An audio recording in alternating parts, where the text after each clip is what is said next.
Министр здравоохранения Абхазии Эдуард Будпа ситуацию с COVID-19 назвал стабильно сложной. По состоянию на 12 августа в стране зарегистрировано 23 303 случая заболевания COVID-19, 336 летальных случаев. На сегодняшний день летальность составляет 1,4% от общего количества заболевших. В медучреждениях республики пациентов стало немного меньше, но нагрузка на систему здравоохранения страны остается колоссальной. С 11 июля по 11 августа текущего года прирост заболевших составил 18,7%. Общий прирост числа заболевших за 8 месяцев с 4 января по 11 августа составил 59,7%. На 11 августа в стационарах республики проходит лечение 270 пациентов. Также хочу отметить, что на базе республиканской санитарно-бактериологической лаборатории организовано тестирование населения на бесплатной основе.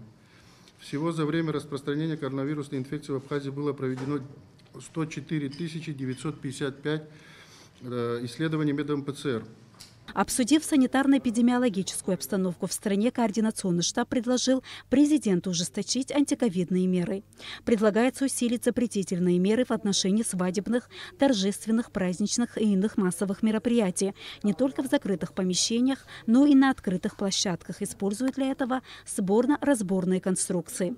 Кроме того, предлагается руководителям коммерческих и некоммерческих организаций освободить работников старше 60 лет, не прошедших вакцинацию от коронавирусной инфекции, беременных женщин, работников, имеющих детей дошкольного возраста, от выполнения трудовых служебных обязанностей без ущерба для работы производства с сохранением заработной платы. Члены Координационного штаба обсудили несчастный случай, произошедший в среду в Гудаутской ЦРБ, где из-за сбоя в электросети вышло из строя медицинское оборудование, в результате чего погиб пациент. Это происходило на глазах у медперсонала. Тут же незамедлительно начаты реанимационные мероприятия больным, которые находятся в этих палатах. К сожалению, после реанимационных мероприятий больной, который изначально находился в тяжеленном состоянии с 1957 года рождения, после реанимационных мероприятий, к сожалению, скончался. На заседании Координационного штаба обсудили и ситуацию с функционированием КТ в медицинских учреждениях страны, в частности в Гудаутской больнице. Как известно, компьютерный томограф в ковид-центре перестал работать в середине лета. Как выяснилось, аппарат восстановлению не подлежит. Как сказал премьер-министр Александр Анкваб, нужно будет изыскивать возможность приобрести новый КТ, а его стоимость не менее 60 миллионов рублей. Перспективы восстановить компьютерный томограф Гудаута нет. Этот томограф был мертвый, когда его сюда привезли. Он уже был с выработанным ресурсом.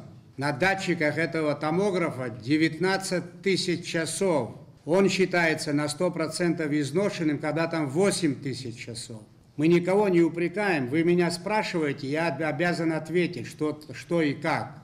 И трубку, которую поменяли в октябре 2020 года, эта трубка тоже была БУ 2012 года, сам томограф 2008 года выпуска. Но покойника, извините, реанимировать невозможно в данном случае. Надо искать деньги, находить и покупать новый. С начала года на борьбу с коронавирусом в республике было потрачено 248 миллионов рублей. Из этой суммы 78 миллионов приходится на июль и 12 дней августа. Об этом заявил на заседании штаба вице-премьер-министр финансов Владимир Делба. С самого начала пандемии в борьбе с болезнью республики помогают местные предприниматели и наша зарубежная диаспора. Владимир Делба рассказал о распределении средств. 102 миллиона ушло на приобретение лекарственных препаратов и медицинского оборудования. На сумму 21 миллион приобретено 438 упаковок артелегии.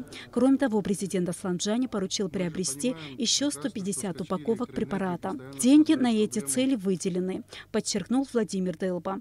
Если в прошлом году сумма на лечение больных коронавирусом в республике составляла 700 тысяч рублей в сутки, то сейчас 2,5 миллиона рублей ежесуточно. Повторюсь, каждый день расходы растут. В среднем расходы это 2 миллиона рублей. 2 миллиона рублей на коронавирус. Только коронавирус, не считая другие расходы по системе здравоохранения. При этом, как известно, Министерство здравоохранения приобретает в основном медикаменты через государственную компанию. Ну, как оказалось, в этой государственной компании имеются долги. То есть есть кредиторская задолженность перед поставщиками за прошлые периоды. Мы с огромным уважением относимся к тому, что делала диаспора, и московская диаспора, и диаспора в Турецкой Республике в прошлом году. С огромным уважением к этому относимся. Но граждане Абхазии, члены штаба знают, граждане Абхазии должны знать. Подавляющее большинство расходов, связанных с ковидом, это наш бюджет. Это усилия местных администраций, это усилия администраторов всех уровней налогов и прочих доходов. Это абхазский бюджет.